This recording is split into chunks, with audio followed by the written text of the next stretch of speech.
Shalom and welcome back to Israel with Aline. Today we came to the far north of Israel to visit Tel Dan, which was the capital of one of the 12 tribes of Israel. We are going to see Abraham's gate, the throne of the kings of Israel, the Israelite walls, and also the source of the Jordan River. So if you are ready, let's get started. We are at the entrance of Tel Dan, which is a very important archaeological park in Israel. It is located almost on the border with Lebanon and just a few kilometers from Syria. And we are at the foot of Mount Hermon, which is the highest in Israel with more than 2,200 meters in height. And it is covered with snow all year round. And thanks to that, here in Dan, there are water springs, including the source of the Jordan River. Let's go see it together now. Let's go. The Jordan River has three sources, Dan, Banias, and Hatzbani. And among them, Dan, which is the one we're seeing now, is the largest.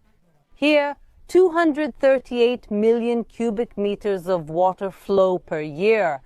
So the melting of Mount Hermon creates many springs here. We're seeing one of them right here. The springs come together to form Dan, and then Dan transforms. Dan transforms into the Jordan River. And now I want to take this opportunity to touch the water of Dan together with you. It's very cold, which makes sense since it's from the mountains melting. Done. It's known for being one of the sources of the Jordan River. But more than that, it's known for its history and archaeology connected to the 12 tribes of Israel. And that's what we're going to see together now. So just a little more water for the road and let's go.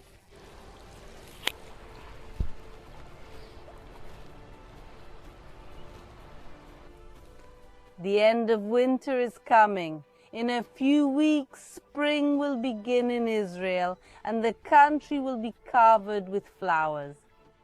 But we can already see some of them here. Do you see these beautiful yellow flowers? What plant is this? This is the mustard plant, which is mentioned in Matthew 13.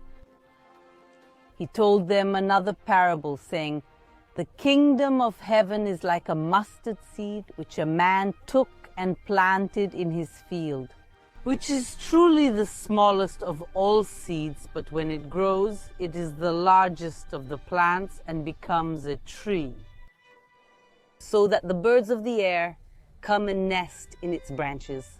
And Jesus talks about the mustard plant. You can see here the image of how the tiny seed and the tree, it keeps growing. We're just at the end of winter. In the coming months, these plants will grow even more. This teaches us how our faith should be. From a small, tiny seed, a great plant is born. And how many wonderful things we can also do with our faith. And here we can already see the archaeological remains of the city, which was founded around the year 2700 before Christ. Guys, this city has 4,700 years of history, and it was founded right here because it was a strategic location. Here there is plenty of water, which is quite rare in the region. There's also no shortage of fertile land for agriculture. But the main thing is that many of the trade routes of the ancient world passed through here. For example, there was Maris, the way of the sea, and it was a pagan Canaanite city called Laish.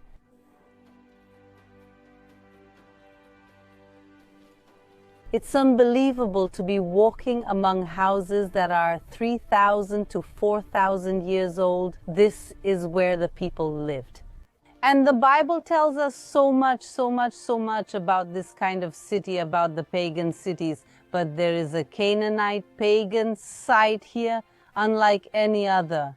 It's known as Abraham's Gate. And now we're going together in that direction to see the Zanoto Gate. We've arrived at Abraham's gate. It is 3,770 years old. It was part of the city's defense system. It is made of sun-dried bricks. It is 7 meters tall and has 3 arches. We are looking at the outer arch. But why is it called the Abraham Gate? Because at that time the War of the 9 Kings was happening. 4 kings from Mesopotamia were fighting against the 5 kings of the city of the plain. And in this case, the few will defeat the many. And when the kings of Mesopotamia destroy the city of Sodom, they will plunder its goods and take prisoners. And among those prisoners, Lot, Abraham's nephew, will be taken. And they took all the goods of Sodom and Gomorrah and all their provisions, and they left. They also took Lot, who lived in Sodom, Abraham's brother's son, and his goods, and left. Then one who had escaped came and told Abraham the Hebrew. And then Abraham hears that Lot was captured, and he comes here to rescue him. So when he heard his brother was taken captive, he armed his trained servants born in his house, 318 of them, and pursued them as far as Dan. That means Abraham took his men and came with them as far as Dan to fight and rescue him. And he probably entered through this gate because it was the only and main entrance to the city. So imagine that Abraham went up these stairs, crossed this gate to save his nephew. Look how amazing it is. The gate that Abraham crossed is still here to this day. A few centuries later, the gate started to be at risk of collapsing. It became structurally unstable. And that's why the people of Israel filled it with earth and sealed it all up and incorporated it into the wall. And thanks to the fact that it was sealed up about 3,000 years ago, it remained protected. So, in 1979, archaeologists finally managed to rediscover this archaeological treasure. As we can see on the sides, they filled in a bit with restoration, using the same techniques they used back then, but it's restoration. The central part of the arch is 100% original. And what they did is they put this dome up here to protect the arch from now on for all eternity. After that, Abraham will have his son Isaac, who will give rise to Jacob, and Jacob will have 12 sons. Jacob and his sons will go down to Egypt out of necessity. At first, they will be very well received, but later the people will be enslaved. At first, again, there were 12 sons. Each of these sons will start to have their own descendants, and the 12 sons will give rise to the 12 tribes of Israel, and a family that comes down with some inequalities. Dozens of people will turn into a nation of millions after 400 years of slavery. And then, finally, as we know, God will free the people of Israel from slavery in Egypt, and they can come back here to the promised land. And the land will be divided among the 12 tribes according to the map you can see here. Look at the territory that the tribe of Dan receives. The territory is next to the Philistines, and precisely because of the Philistines, the tribe of Dan is unable to conquer the territory that should be theirs. And because of that, they look for a new region to settle in, as it is written in Judges 18:1.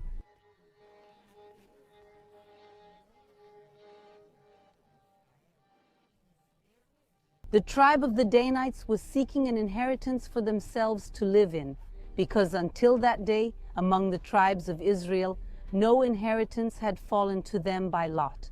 And then the tribe of Dan conquers the city of Laish and changes its name to Dan, as it is known to this day. And now, We're going to see the walls built by the tribe of Dan together. Look at how much archaeology there is behind me now. But before I explain to you what this is, I want to take the opportunity to invite you to join one of the Israel with Aline Channel's caravans. You can join no matter which city in Brazil or anywhere in the world you live in.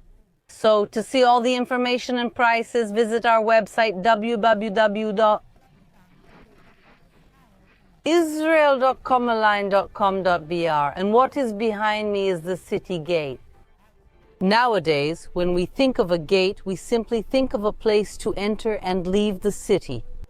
But back then, the gate was a very important place. So we are also going to enter this very important place.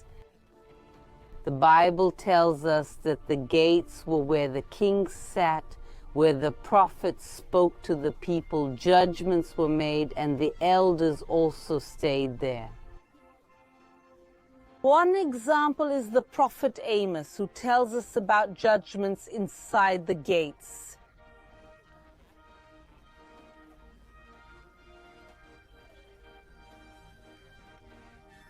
Perhaps the Lord of hosts will have mercy on the remnant of Joseph.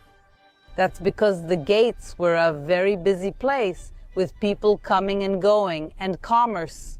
So if you're a prophet and want to speak to the crowds, what better place than that?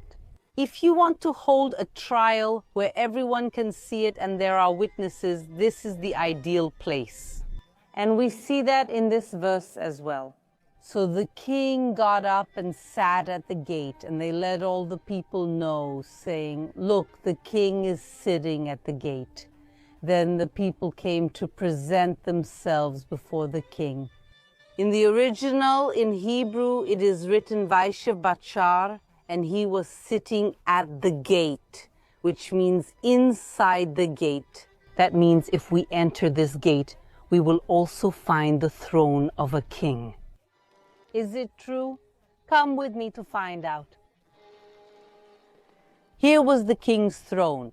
You can see there's a slightly raised area, 2 steps like a stage, and this is where the throne was. The original throne didn't survive, but its entire base, which was made of stone, is still here. And that's why everyone let's sit here on the king's throne and see. We have 4 stones like these around us.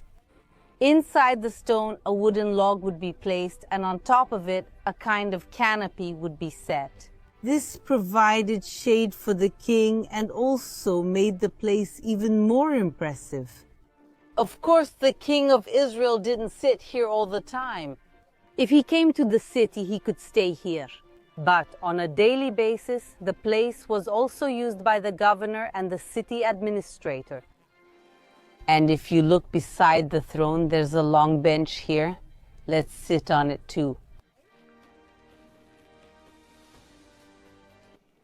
This bench is the elders' bench. So here they could be to welcome people to the city, help with administration, and advise the king.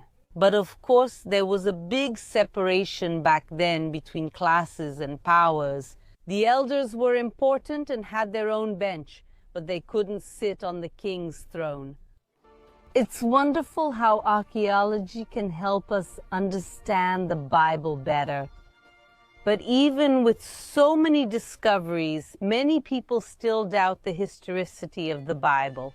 Until a few years ago, most archaeologists in the world believed that King David never existed, that he was a myth, a legend created by the people of Israel.